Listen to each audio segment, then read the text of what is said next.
Capital se penche, ce dimanche 22 janvier 2023, sur les secrets de notre alimentation. Le magazine présenté par Julien Courbet revient notamment sur le Nutri-Score, de plus en plus présent sur nos emballages. Mais de quoi s'agit-il exactement ?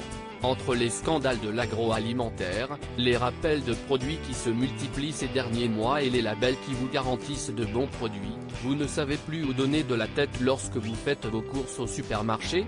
Pas de panique, Capital vous aide à y voir plus clair.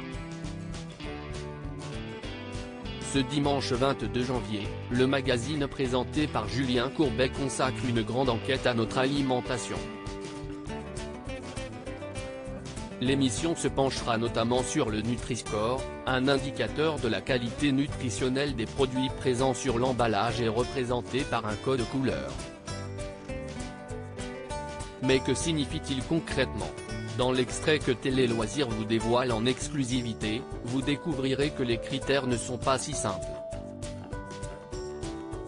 Ça veut absolument pas dire que si est bon pour la santé. Le Nutri-Score vous donne un point de repère sur la composition nutritionnelle pour comparer deux aliments de la même famille, explique le professeur Serge Erkberg, qui a créé ce baromètre alimentaire. Ainsi, un plat de pâtes en sauce peut obtenir un score honorable s'il contient peu de sel, peu de sucre, peu de graisse saturée, par rapport à d'autres plats préparés. Mais cela ne veut absolument pas dire que si est bon pour la santé. Ça veut dire que si est meilleur que d'autres produits, insiste l'expert en nutrition. Si est le moins pire, ou, dans certains cas, si est le meilleur qui gagne, assure-t-il. Et s'il insiste autant, si est que la nutrition des Français lui tient particulièrement à cœur. Si est la Banque de France. Les caméras de M6 suivent ensuite le professeur dans un endroit habituellement tenu secret.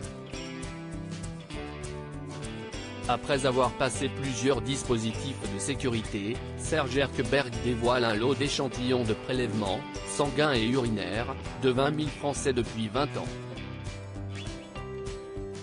Ce sont ces échantillons qui permettent de relier les indicateurs biologiques, les taux de cholestérol, de triglycérides, de vitamines et minéraux, avec éventuellement des comportements alimentaires. On a dedans des gens qui mangent bien, des gens qui mangent mal.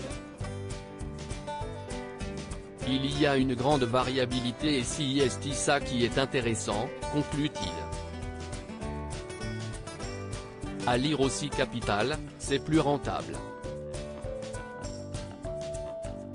Une habitante fait son propre pain et le distribue dans son village privé de boulangerie.